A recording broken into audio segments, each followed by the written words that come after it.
Je me souviens de cet hiver comme si je respirais encore son froid. C'était l'année où les Balkans commencèrent à trembler sous un pas étranger. Un pas qui ne s'arrêtait devant aucune muraille, aucune montagne, aucune prière. J'étais alors un humble scribe au service d'un monastère, situé entre des collines silencieuses, où les cloches marquaient les heures, et la vie s'écoulait sans plus de bruit que le frottement des chapelets et l'écho des prières nocturnes. Nous étions des enfants de la routine sacrée, gardiens d'une paix ancienne, protecteurs d'un monde que nous croyions éternel. Mais l'éternité, comme je l'ai appris plus tard, est fragile quand les hommes décident de la briser. Avec l'avancée de l'Empire ottoman, la frontière entre le sacré et le profane fut déchirée sans pitié. Il ne s'agissait pas seulement d'une armée conquérant des terres. C'était une ombre qui dévorait tout sur son passage, des villages entiers, aux recoins les plus isolés, où les moniales vivaient retirées, étrangères aux ambitions des puissants. Et pourtant, ces femmes consacrées devinrent une cible, un symbole à détruire. Je ne comprends toujours pas entièrement pourquoi le fil de l'histoire s'est retourné contre elles avec tant de cruauté. Peut-être parce qu'en leur silence résidait une force qui intimidait ceux qui désiraient imposer leur domination absolue. Peut-être parce que la pureté incorruptible peut être pour certains un défi insupportable. Ce que je sais, c'est que les monastères commencèrent à tomber les uns après les autres. D'abord vinrent les rumeurs, apportées par des marchands effrayés. Portes abattues, images sacrées profanées, cloches arrachées de leur tour comme si leur son était une menace. Puis commencèrent à arriver les survivants, peu nombreux, presque des spectres, qui parlaient de moniales traînées par les cheveux, d'autels piétinés, de chants interrompus par des cris dans des langues inconnues. Mais rien de tout cela ne nous prépara à la brutalité que je vis de mes propres yeux. L'aube où notre porte de chêne céda sous des coups, qui semblaient venir de l'enfer même, je compris que l'ennemi ne cherchait pas simplement à conquérir, mais à détruire ce que nous représentions. Il ne cherchait pas de trésors, il ne cherchait pas de terre, il cherchait des symboles. Et les moniales étaient l'un des symboles les plus purs et les plus lumineux que notre foi avait produits. On les prenait non parce qu'elles étaient des guerrières, mais parce qu'elles ne l'étaient pas. On les arrachait de leurs cellules car on savait que cette violence transpercerait plus que des corps, elle transpercerait l'âme du peuple chrétien. Ce jour-là, j'entendis des choses qu'aucun chrétien ne devrait jamais entendre. J'entendis le craquement d'un crucifix brisé, le sanglot d'une sœur aînée implorant pour ses compagnes, le rugissement d'hommes qui ne faisaient pas la différence entre victoire et profanation. J'entendis des promesses de fidélité au Christ se transformer en murmures étouffés, tandis qu'on les traînait dehors, ligotés comme des criminels. Et moi, scribe tant de fois témoin de l'histoire d'autrui, je me découvris impuissant face à la disparition de tout un monde. Je me souviens encore de sœur Helena, la plus jeune du couvent. Ses yeux, autrefois si brillants lorsqu'elle copiait des manuscrits, étaient menacés remplis de terreur, tandis qu'on l'obligeait à quitter le seuil sacré qu'elle avait juré de ne jamais franchir. Cet instant me hante encore. L'innocence confrontée à la brutalité, la foi confrontée à la force. Si aujourd'hui je raconte cette histoire, ce n'est pas pour rouvrir d'anciennes blessures, mais parce que je crois que ce qui s'est passé en ces jours doit être narré tel que je l'ai vécu, non pas comme un récit pour érudits, mais comme un témoignage de sang, d'esprit et de silence brisé. Car ce qui vint ensuite fut encore plus sombre, la marche enchaînée, les marchés où la sainteté devint marchandise, les décrets qui tentèrent d'effacer leur identité avec des mots étrangers et des châtiments impensables. Mais avant d'en arriver là, il est nécessaire de raconter comment le monde se brisa. Comment les monastères, ces forteresses de lumière, s'éteignirent un à un sous l'ombre impériale. Et comment commença la tragédie des moniales capturées. Ce matin-là, où le vent apportait une odeur étrange, mélange de fumée lointaine et de terre remuée, présageait un désastre qu'aucun de nous ne savait nommer. De ma cellule, au bord de la colline, j'observais une nuée de poussière avancer sur le sentier qui traversait la vallée. Ce n'était pas le mouvement serein des paysans, ni le trot posé des marchands. C'était une marche lourde, inexorable, marquée par le rythme sombre des sabots et des bottes. Dès que les silhouettes prirent forme, nous sûmes que la rumeur s'était matérialisée. Les Ottomans étaient arrivés. Dans les monastères du Nord, disaient les gens, Les portes de chêne avaient été abattues comme de simples branches sèches. Les autels, autrefois couverts de bougies, d'icônes et de tissus brodés, avaient été profanés sans pitié. Mais rien ne pouvait préparer un cœur chrétien à la vision de cela se déroulant sous ses propres yeux. Je vis les premières troupes atteindre l'entrée du couvent voisin, un lieu qui avait toujours été un symbole de calme. Là vivaient des femmes dédiées uniquement à la prière, à l'étude et à la charité. Rien dans leur vie ne pouvait justifier qu'elles soient considérées comme des ennemis par une armée. Cependant, les soldats ne cherchèrent pas de justification, mais l'exécution d'un mandat, briser l'esprit chrétien en l'arrachant de sa racine. D'abord, des cris se firent entendre, non pas des cris de douleur, mais d'ordre. Puis vint le fracas, un bélier improvisé frappant la porte sacrée jusqu'à la faire éclater en morceaux. Le bois vola vers l'intérieur, se dispersant parmi les restes d'icônes et les fragments de verre. Les moniales, surprises au milieu des prières du matin, coururent vers l'intérieur, tentant de protéger le peu qu'elles pouvaient. Mais il n'y avait pas de refuge. Un à un, les soldats firent irruption, ravageant les bancs, renversant les images de saints, brisant les lampes et arrachant les tissus liturgiques pour les jeter à terre. Je me souviens avoir vu sœur Myriam, âgée et courbée, lever les bras dans un geste de supplication. Elle ne haussa même pas la voix. Son silence était une prière vivante. Un soldat la poussa sans la regarder, comme on écarte une pierre du chemin, et elle tomba sur le sol de pierres froides. Son chapelet roula loin, se perdant sous les bottes qui avançaient. C'était un acte symbolique et brutal, écraser la dévotion sous la force, effacer l'identité d'un seul geste. Mais le pire n'était pas la violence contre les objets sacrés. Le pire était ce qui venait ensuite, l'enlèvement méthodique des sœurs. Je vis comment on les traînait dans les couloirs, les dépouillant d'une partie de leurs habitudes pour pouvoir les attacher plus facilement avec des cordes. Certaines résistaient non par des coups ou des insultes, mais par la seule force qu'elles possédaient, la fermeté de leur foi. Cette résistance silencieuse semblait irriter encore plus les soldats, qui répondaient par des poussées et des menaces. Dans la cour intérieure, où autrefois poussaient des herbes médicinales et des fleurs soignées avec amour, les moniales furent si rassemblées comme du bétail destiné au transport. Un mélange de peur, de perplexité et de honte emplissait l'air. Mais il y avait aussi autre chose, une dignité qu'aucune violence ne pouvait arracher. Je me souviens de sœur Helena, l'habit déchiré et le visage couvert de poussière, levant les yeux vers moi, qui observait, cachée derrière une colonne en ruine. Elle ne cria pas, ne demanda pas d'aide. Dans son regard, il y avait un avertissement silencieux, que je devais vivre pour raconter ce que je voyais. Et c'est ce que j'essaie de faire maintenant.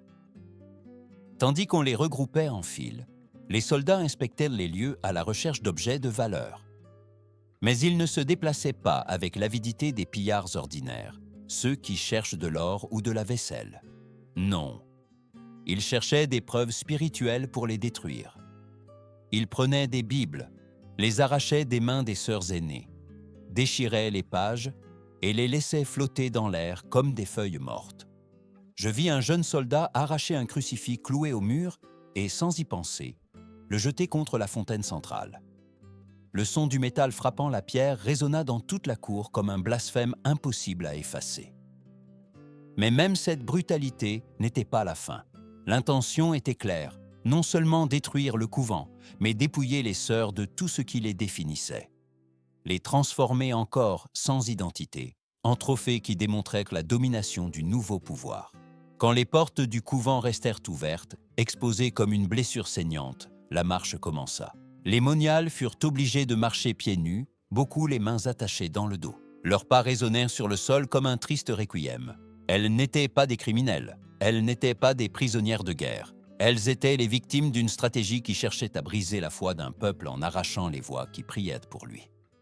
Et tandis que le soleil commençait à se lever sur la vallée, éclairant la destruction, je compris que ce que je venais de voir n'était que le début d'une horreur encore plus grande. La marche commença sans annonce ni merci. À peine le soleil avait-il grimpé sur les montagnes que les soldats ordonnèrent aux sœurs d'avancer, les poussant comme si elles n'étaient que des ombres tremblantes arrachées de leur propre foyer. Je suivis à distance, caché parmi les arbres et les murs en ruine, craignant d'être découvert mais sachant que je devais voir, je devais me souvenir. Non parce que je le voulais, mais parce que je pressentais que quelqu'un devait témoigner de ce crime contre l'esprit. Le sentier qui descendait du couvent se transforma en une file lente et silencieuse de silhouettes enveloppées d'habits déchirés. Les cordes attachées à leurs poignets se tendaient à chaque trébuchement, et, quand l'une tombait, un soldat la forçait à se relever d'une secousse sèche. Le bruit de ses cordes frottant la peau se mêlait au craquement des branches sous les bottes, et tout semblait former une seule lamentation qui accompagnait la caravane. Je regardais les visages des moniales depuis ma cachette. Certaines tremblaient en silence. D'autres murmuraient des prières déchirantes entre leurs dents, comme si chaque mot pouvait servir de bouclier contre ce qui était à venir. Sœur Myriam, qui pouvait à peine marcher à cause de son âge, avançait courbée, soutenue par 2 religieuses plus jeunes qui tentaient de la protéger du pas rude des soldats. Ce geste, si petit et pourtant si immense, me transperça l'âme. Malgré la terreur, elles continuaient à se comporter comme des sœurs, comme celles qui ont juré de vivre l'une pour l'autre. Mais la brutalité du monde qui se refermait sur elles ne respectait aucun serment. En arrivant dans la vallée, la marche rejoignit une autre caravane de captifs, des paysans arrachés à leurs terres, des enfants cherchant leur mère, des vieillards poussés sans délicatesse. L'Empire ne prenait pas des personnes, il prenait des peuples entiers. Ce mélange humain avançait à travers la poussière, créant une rivière de souffrance qui semblait interminable. Tandis qu'il marchait, j'entendis des fragments de conversations de soldats. Ils parlaient de transferts, de marchés, d'ordres impériaux, comme on parle de marchandises qui doivent arriver intactes à destination. Pour eux, les moniales avaient une valeur différente, non par leur force, ni par leur utilité au combat, mais par ce qu'elles représentaient. Une moniale, disaient-ils, pouvait valoir plus que plusieurs captives ordinaires, car sa chasteté et sa consécration étaient considérées comme exotiques, étranges, presque un défi contre la domination ottomane. Dans ces mots, je compris la véritable ampleur de la tragédie. Ils ne cherchaient pas seulement des corps, mais des symboles, des trophées, qui démontreraient qu'aucun recoin du monde chrétien ne pouvait rester intact. À la tombée du soir, les troupes arrêtèrent la marche près d'un ruisseau, non pas pour se reposer, mais pour réorganiser les cordes et examiner les captifs, comme s'il s'agissait de troupeaux qui devaient être marqués à nouveau. Je vis comment les moniales étaient obligés de s'agenouiller tandis que les soldats examinaient leurs visages, leurs mains, même leurs coups, à la recherche de croix ou de chapelets cachés. Une jeune sœur au visage enfantin tenta de cacher un petit crucifix dans sa manche. Un soldat le vit et le lui arracha, le jetant à l'eau. Elle se lança pour le récupérer, mais plusieurs la retinrent. Je la vis crier sans voix tandis que les larmes coulaient sur ses joues, se mêlant à la poussière accumulée sur sa peau. Ce crucifix était son unique ancre, son unique connexion avec l'identité qu'on lui arrachait. Et pourtant, elle le perdit. Cette scène me brisa de l'intérieur. C'était la mort silencieuse d'un monde qui s'effondrait sans que personne ne puisse l'empêcher. Quand la nuit tomba, ils allumèrent des feux de camp autour du camp, mais non pas pour offrir de la chaleur, mais pour surveiller les captifs. Les ombres projetées par les flammes semblaient des géants dansants qui se moquaient de la foi brisée des moniales. De ma cachette, j'observais la figure de sœur Helena. Assise par terre, les genoux serrés contre elle, elle semblait prier sans voix. Ses lèvres bougeaient, mais aucun son ne m'atteignait. Peut-être savait-elle que toute prière prononcée à voix haute pourrait lui coûter un coup ou une punition pire. Peut-être priait-elle pour toutes, ou peut-être priait-elle pour que Dieu détourne son regard de cette horreur. C'était difficile à savoir. Avant l'aube, les soldats réveillèrent tout le monde par des cris secs. La marche devait continuer. Vers où? Personne ne le savait. Seuls les soldats connaissaient la destination. Mais les rumeurs qui couraient parmi les captifs parlaient de villes inconnues, où les marchés étaient aussi grands que les places des royaumes chrétiens, et où les personnes étaient évaluées comme des animaux. Marchant dans l'obscurité, je vis que beaucoup de moniales avaient perdu la force de continuer à prier. Non pas parce qu'elles avaient renoncé à leur foi, mais parce que chaque pas consommait le peu qui leur restait de corps et d'esprit. À mesure qu'elles avançaient, je me rendis compte qu'elles ne marchaient plus seulement vers un lieu physique, elles marchaient vers la disparition. Non pas de leur corps, mais de la vie qu'elles avaient construite, de l'identité qu'elles avaient embrassée depuis leur jeunesse. C'était une procession vers l'oubli. Et moi, caché parmi les ombres et les buissons, je me sentis coupable de ne pas pouvoir élever la voix. Mais je sus aussi que si je ne survivais pas, personne ne raconterait ce que j'avais vu. Personne ne se souviendrait de la force silencieuse de ces femmes, arrachées du sacré et jetées dans l'abîme. Et ainsi, tandis que l'aube teintait de rouge les collines, je compris que ce qui avait commencé par l'effondrement d'un couvent n'était que la première étape d'une tragédie qui s'étendrait bien au-delà de cette vallée. La marche nous conduisit finalement à une enceinte fortifiée à la périphérie d'une ville, dont je pus à peine entendre le nom parmi les murmures des soldats. C'était un lieu qui servait d'antichambre au destin final des captifs, un point de classification, de rupture, de soumission spirituelle. Là, sous un ciel gris qui semblait refuser d'éclairer ce qui allait se passer, commença l'un des chapitres les plus sombres de la tragédie des moniales capturés. Il ne s'agissait pas seulement d'être dépouillés de leur foyer, ni d'être enchaînés. Ce lieu existait pour quelque chose de plus profond et de plus dévastateur. Briser l'âme, arracher l'identité religieuse, forcer l'abandon du Christ auquel elles avaient promis une fidélité éternelle. Le premier jour, les soldats séparèrent les moniales du reste des captifs. Ils les conduisirent dans un bâtiment en pierre usée où les attendaient plusieurs hommes vêtus de robes officielles, fonctionnaires de l'Empire chargés d'appliquer les décrets impériaux d'islamisation. Pour eux, la conversion n'était pas un acte religieux, mais un outil politique destiné à effacer les résistances, à faire taire les symboles et à absorber des cultures entières dans la structure de l'État ottoman. J'observais à distance, caché parmi des marchandises empilées et des granges abandonnées, craignant qu'un simple bruit ne trahisse ma présence. Mais je ne pouvais détourner le regard. Les moniales furent alignées devant les officiers. Certaines tremblaient, d'autres gardèrent la tête haute avec une dignité qui défiait même la brutalité qui les entourait. Les fonctionnaires commencèrent tôt le processus avec des mots que les femmes ne comprenaient pas. Un interprète criait des ordres dans un mélange âpre de langues, exigeant qu'elles répètent des formules qu'elles ne connaissaient pas. Et quand une sœur restait silencieuse, que ce soit par peur ou par résistance, un soldat la poussait, la secouait ou lui criait à l'oreille. L'intention était claire, les soumettre, non les convaincre. La première scène de dégradation se produisit lorsqu'ils arrachèrent les habits à plusieurs des jeunes sœurs. Ils ne les détruisirent pas avec fureur, comme au couvent, mais avec méthode. Chaque vêtement était retiré comme s'il s'agissait d'un rite inversé, une cérémonie profane destinée à dépouiller la femme de toute trace de consécration. L'une d'elles, sœur Béatrice, pleurait sans émettre de son tandis que sa croix de bois était arrachée de son cou et jetée dans une bassine d'eau sale. Ce bruit, à peine un clapotis, fut comme un coup qui fendit l'air. C'était la mort d'un symbole, l'enterrement d'une vie votive. D'autres furent obligés de s'agenouiller, tandis qu'on leur présentait un texte en arabe, leur ordonnant de le répéter. Elles ne comprenaient pas sa signification, mais savaient qu'accepter ces mots équivalait à renoncer publiquement au Christ.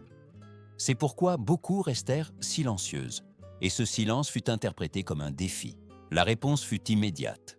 Coup avec le plat d'une épée, gifle, tirage de cheveux. Une moniale âgée reçut un coup de pied qui la fit tomber, et même ainsi, du sol, elle continua à bouger les lèvres en prière. La brutalité s'intensifiait à chaque acte de résistance. Il y eut des moments que, même maintenant, il m'est difficile de me rappeler sans ressentir un vide dans la poitrine. Une jeune femme, à peine plus qu'une novice, fut séparée du groupe et emmenée à l'intérieur du bâtiment.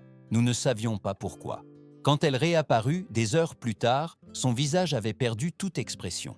Elle marchait comme si son corps était encore là, mais son esprit avait été arraché. Aucun mot ne peut décrire le silence qui tomba parmi les autres moniales en la voyant. C'était un silence qui disait tout. Je compris alors que pour l'Empire, la conversion n'avait pas besoin d'un cœur convaincu. Il lui suffisait d'une âme brisée. Pendant 3 jours, les rituels forcés, les menaces, les humiliations se répétèrent. Les moniales étaient pressés d'accepter de nouveaux noms, des noms qui effaceraient à jamais leur identité chrétienne. Il leur était interdit de prier. Tout objet religieux, même les plus petits, leur était confisqué. Et lorsqu'une sœur fut surprise dessinant une croix avec le doigt sur la poussière, elle reçut une punition si sévère que les autres commencèrent à trembler à l'idée même de maintenir leur foi vivante de manière visible. Je me souviens qu'une nuit, tandis que les soldats dormaient et que les feux de camp se consumaient lentement, j'entendis plusieurs moniales murmurer un hymne très ancien. Ce n'était pas un chant de rébellion, mais une lamentation profonde, presque un soupir partagé. C'était la seule chose qu'elles pouvaient faire pour se souvenir de qui elles étaient, pour maintenir ce qui restait de leur esprit. Mais même cela leur fut arraché lorsqu'un garde découvrit le murmure et les força au silence sous la menace de nouvelles punitions. Le processus culmina avec une cérémonie publique au cours de laquelle plusieurs moniales furent contraintes de répéter à haute voix la formule de conversion. Certaines le firent à peine audiblement, vaincues par la faim, la soif et les coups. D'autres, comme sœur Helena, refusèrent jusqu'à la fin. Je fus témoin de la façon dont on la traîna au centre de la cour, la frappant tout en exigeant sa renonciation. Mais elle ne prononça pas un seul mot. Son silence, plus fort que n'importe quel cri, frustra ses ravisseurs. Quand elle tomba inconsciente, ils la laissèrent là, comme un objet inutile qui ne servait plus à leur dessein. Toutes ne survécurent pas à ces jours. Certaines moururent des punitions, d'autres de l'épuisement extrême. Mais même celles qui restèrent en vie ne furent plus jamais les mêmes. Leurs esprits avaient été blessés d'une manière qu'aucun être humain ne devrait supporter. Et pourtant, au milieu de tant d'obscurité, il y avait une flamme qui continuait à brûler. La détermination silencieuse de maintenir leur foi, même si elles devaient la cacher au plus profond de leur âme. Quand les rituels forcés furent finalement terminés, les moniales furent de nouveau séparées. Certaines étaient destinées aux harems impériaux, d'autres seraient envoyées dans les foyers de gouverneurs ou de marchands, et d'autres, les plus jeunes, seraient préparées pour les marchés d'esclaves. Ce qu'elles ne savaient pas, c'est que la phase à venir ne serait pas moins cruelle. Si, en ce lieu, on leur arracha l'esprit, dans les harems et les marchés, on leur arracherait l'identité complète. Et ainsi se termina l'étape de la conversion, non comme un acte religieux, mais comme un coup calculé contre l'essence la plus intime de ces femmes consacrées. Lorsque l'étape des conversions forcées prit fin, il n'y eut ni repos, ni répit, ni un instant d'humanité accordé à ces femmes épuisées. Ce qui vint ensuite ne fut pas un soulagement, mais une transition vers une nouvelle forme de captivité, plus silencieuse, plus raffinée et plus calculée. Les moniales ne retourneraient jamais à la vie qu'elles avaient connue. Elles n'entendraient plus les cloches marquant les heures de prière, ni ne sentiraient l'arôme des jardins du couvent où elles cultivaient des herbes médicinales. Dès ce moment, leur destin serait décidé selon des critères aussi froids qu'un décret impérial. Âge, obéissance, beauté, force physique et, surtout, leur chasteté, désormais transformée en marchandise. Elles furent alignées une fois de plus, cette fois devant un groupe d'hommes différents. Certains portèrent des turbans décorés et des tuniques colorées, d'autres des armures légères. Ce n'étaient pas des soldats ordinaires, c'étaient des émissaires de cour, des pachas, des gouverneurs régionaux et des administrateurs chargés de sélectionner les femmes qui seraient envoyées au harem. Leurs yeux parcouraient les moniales, comme on examine des pièces rares, et non des êtres humains. Chaque regard était un jugement silencieux, une sentence qui définissait le destin de toute une vie. La séparation commença sans explication. Les plus jeunes, surtout celles à la peau claire et au regard timide, furent mises à part dans un groupe destiné aux harems impériaux. Celles d'âge moyen, si elles montraient un trait physique pouvant être considéré comme attrayant, étaient envoyées dans les foyers de hauts fonctionnaires. Les âgées, celles dont les mains tremblaient à cause des années de prière et de travail, étaient reléguées aux services domestiques ou confiées à des familles qui avaient besoin de main-d'œuvre soumise.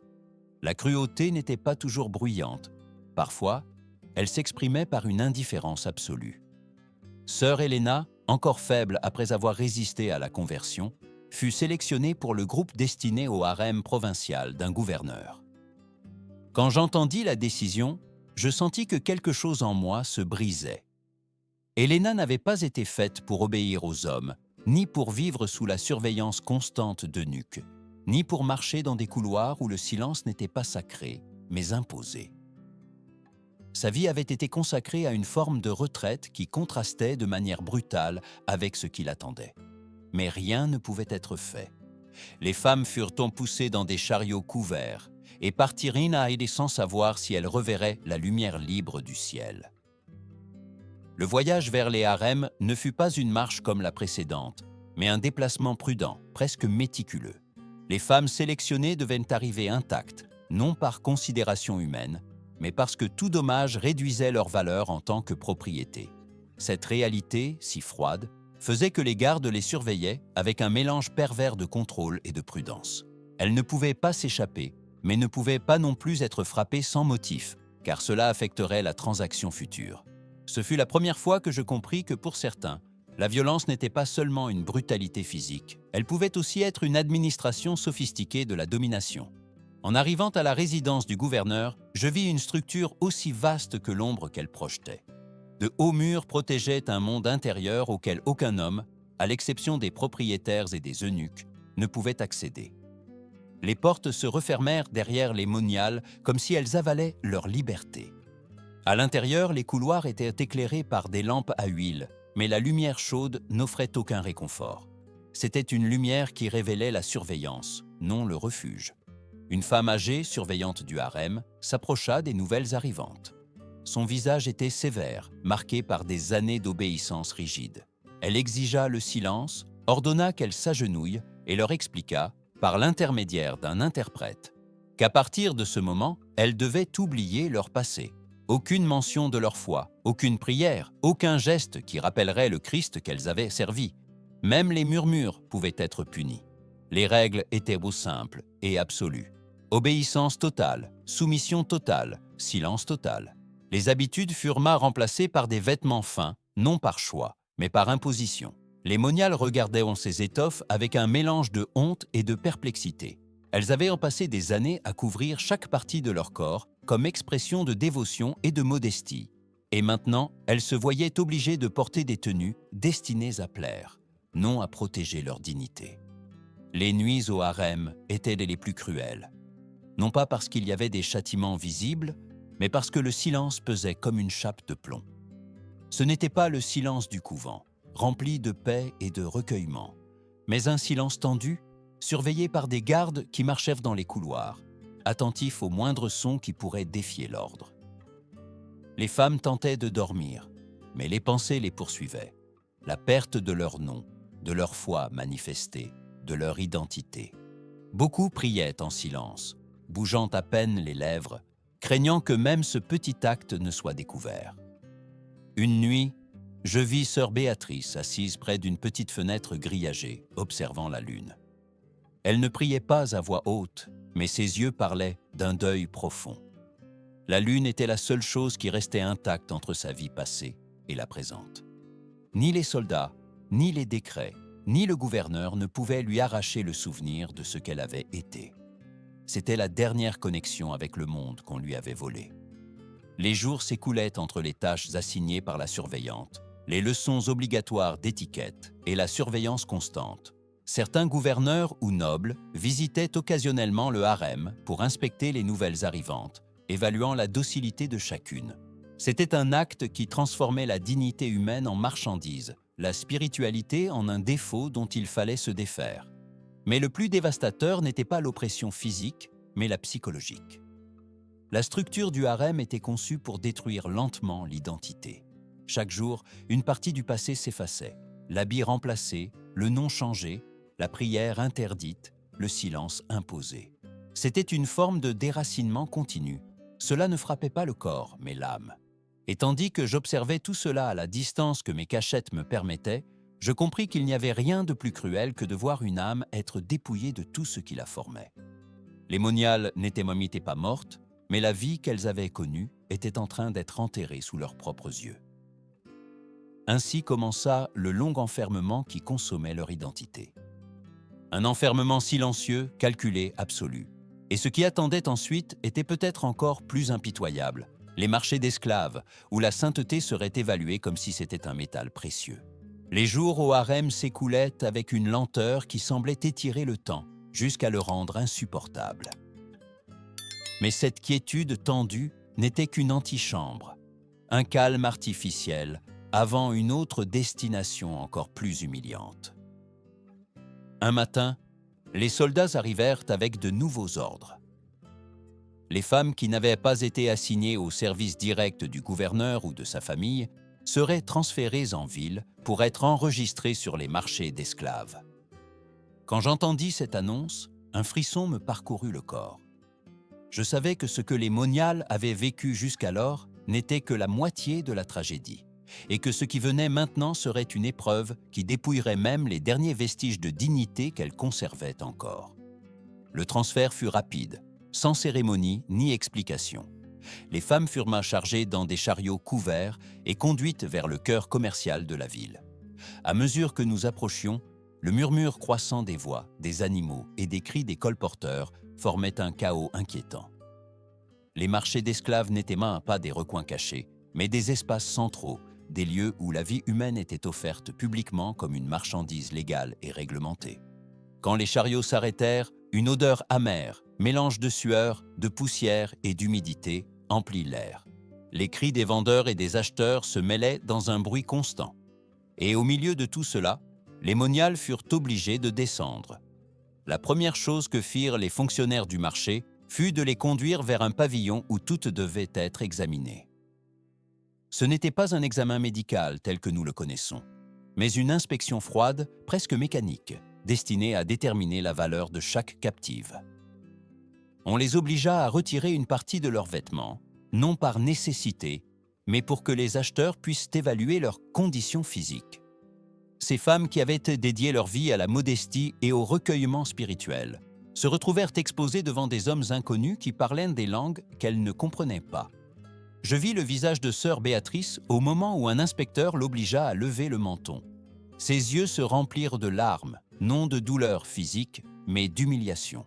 Les moines et les prêtres parlaient souvent d'épreuves spirituelles, mais je n'aurais jamais imaginé qu'une épreuve puisse prendre la forme de cet examen public, où la sainteté devenait un trait sans valeur, une gêne qui ne faisait qu'augmenter la vulnérabilité. L'inspecteur, connu parmi les fonctionnaires sous le nom de Kétuda, parcourait la file, notant des détails sur des parchemins, âge, état de santé, apparence, docilité. Et dans le cas des moniales, il notait quelque chose de plus, chasteté confirmée. Ces deux mots, qui dans leur vie religieuse avaient représenté la pureté et la dévotion, se transformaient maintenant en un attribut commercial qui augmentait leur prix. Cela m'émut plus que n'importe quel acte violent. C'était l'inversion totale d'une valeur sacrée. Quand toutes eurent été évaluées, on les conduisit vers l'espace central du marché, une place circulaire où s'élevaient de petites plateformes de bois. Là étaient vendus aux enchères les captifs. Certaines femmes étaient placées en groupe, d'autres individuellement. Les moniales, surtout les plus jeunes, étaient placées sur des plateformes séparées, entourées d'acheteurs qui discutaient des prix comme on marchande pour un cheval ou un sac de céréales. Sœur Helena, encore faible mais d'une sérénité inexplicable, fut obligée de monter sur l'une de ces plateformes. La foule l'observait avec un mélange d'admiration et de calcul. Je l'entendis murmurer une prière en essayant de cacher ses mains tremblantes dans ses manches. Mais même ce petit geste fut détecté par un garde qui lui ordonna de les garder visibles. À cet instant, je me rendis compte qu'on ne leur permettait même pas de protéger leur propre tremblement. Tout devait être à la vue, exposé à l'évaluation d'autrui. Le commissaire-priseur commença à la décrire. Il ne parlait pas de sa foi, de sa vie de prière, de la générosité avec laquelle elle soignait les malades lorsqu'elle vivait au couvent. Au lieu de cela, il mentionnait son âge, sa pureté intacte, son obéissance apparente et sa capacité à être formée pour le service domestique ou personnel. Chaque mot était un coup de poignard contre l'identité qu'on lui avait arrachée. Certains hommes discutaient du prix, délibérant en fonction de son utilité ou de son attrait. C'était une scène si dégradante qu'il m'était difficile de contenir l'envie d'intervenir. Mais je savais que tout acte imprudent signifierait la mort immédiate, et pas seulement la mienne. À mesure que la vente aux enchères avançait, les moniales se transformaient en ombres vides, des femmes qui n'avaient plus de droit sur leur propre corps ni sur leur destin. Certaines furent achetées par des officiers militaires, d'autres par de riches marchands qui désiraient augmenter leur servage. Je vis une jeune sœur être acquise par un homme qui la regarda à peine avant de faire un geste d'impatience pour qu'on la retire. Il ne la voyait même pas comme un être humain, seulement comme une pièce de plus de son patrimoine. Le processus se répéta maintes et maintes fois. Chaque plateforme, chaque vente, chaque regard évaluateur était un rappel que ces femmes avaient non seulement été arrachées à leur foi, mais aussi au monde humain auquel elles avaient jadis appartenu. Et pourtant, quelque chose restait intact en beaucoup d'entre elles. Une étincelle silencieuse, une résistance intérieure que les acheteurs ne pouvaient ni voir ni mesurer. C'était une petite flamme, presque imperceptible, mais vivante. À la tombée de la soirée, le marché commença à se vider. Les dernières moniales furent conduites vers leur nouveau foyer, séparées pour toujours les unes des autres. La fraternité qui avait été leur refuge se brisa comme un vase fragile, dispersé entre des mains qui ne connaissaient pas la compassion. Le soleil descendit sur la ville, teignant les murs d'un rouge sombre qui semblait saigner. Et moi, caché parmi la foule, je compris que la tragédie que j'avais vue ne disparaîtrait pas avec la nuit. Elle resterait gravée dans ma mémoire, dans mon cœur et, je l'espère, dans ces mots que j'écris maintenant. C'était la fin du marché, mais pas la fin de leur histoire. Cependant, ce qui attendait était encore plus profond. L'empreinte éternelle que cette horreur laisserait dans la mémoire de ceux qui ont réussi à survivre. La nuit qui suivit ce marché fut l'une des plus silencieuses dont je me souvienne, bien que des milliers d'âmes s'agitassent dans la ville. De ma cachette, j'entendis le lointain murmure des pas, les dernières voix des commerçants, le grincement des charrettes emportant les femmes qui avaient été vendues. Mais dans mon esprit, il n'y avait aucun son, seulement un poids insupportable, comme si j'avais vu la mort d'un monde entier en quelques jours. Ce n'était pas seulement la fin d'un couvent ou d'une communauté, c'était l'effondrement de quelque chose de beaucoup plus profond, la certitude qu'il y avait des lieux intouchables, des vies protégées par le sacré. Cette illusion se brisa comme le chêne des portes abattues. Dans les mois qui suivirent, j'appris par des rumeurs ce qu'il était advenu de certaines des moniales que j'avais vues traîner vers ce destin. Les unes furent envoyées dans des régions lointaines, absorbées par des foyers où personne ne connaissait leur nom ni leur passé. D'autres moururent sans pouvoir supporter le poids de l'enfermement. Et d'autres, peut-être les plus fortes, trouvèrent des moyens silencieux de maintenir vivante la foi qu'il leur était interdit d'exprimer. J'ai entendu des histoires de femmes qui, même en servitude, traçaient des croix invisibles sur les draps en les étendant, ou qui murmuraient des fragments de psaumes en moulant du blé, s'assurant que personne ne puisse les entendre. De petits actes, presque invisibles, mais profondément humains. C'étaient les graines d'une résistance qu'aucun empire ne pouvait effacer entièrement. Certains disaient que les couvents détruits seraient oubliés, que leurs murs effondrés seraient couverts d'herbe, et que les moniales asservies disparaîtraient sans laisser de traces. Mais la mémoire ne fonctionne pas comme le croient ceux qui brandissent les armes. La mémoire est obstinée. Elle demeure même parmi les décombres. Je la vois dans les ruines noircies des autels, dans les restes de manuscrits dispersés par le vent, dans les histoires murmurées par des vieillards qui refusent d'oublier. Et je la vois surtout dans les cicatrices laissées sur ceux d'entre nous qui avons survécu à ces jours. Il y eut des nuits où je me demandais si j'aurais dû mourir avec elle, si mon silence faisait de moi un complice. Mais avec le temps, je compris que vivre est aussi une forme de fardeau et que la responsabilité de ceux qui restent est de raconter ce qui s'est passé. Non pour alimenter la haine ni pour attiser des guerres, mais pour éviter que la vérité ne se perde sous les couches du temps. L'injustice, quand elle n'est pas nommée, devient une habitude. Et ces femmes méritaient plus que le silence. Elles méritaient que leur histoire soit racontée avec la dignité qui leur fut arrachée. Parfois, je retourne aux endroits où se trouvaient les couvents. Il ne reste presque rien, seulement des pierres éparses, des murs brisés et un écho lointain qu'on peut à peine appeler un souvenir.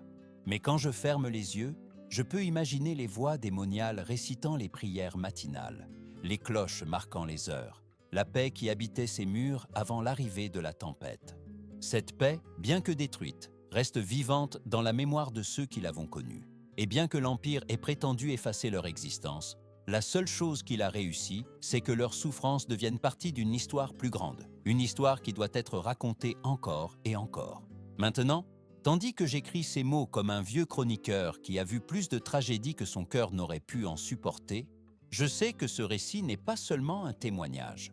C'est un jugement moral, un avertissement, un rappel de ce qui arrive quand le pouvoir s'impose aux innocents, quand la foi est traitée comme un obstacle, quand la fragilité des femmes est transformée en opportunité de cruauté.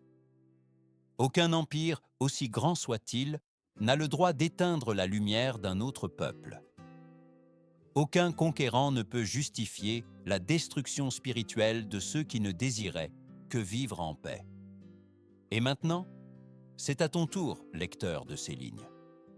Toi qui as écouté cette histoire à travers mes yeux fatigués, dis-moi, que penses-tu de tout cela?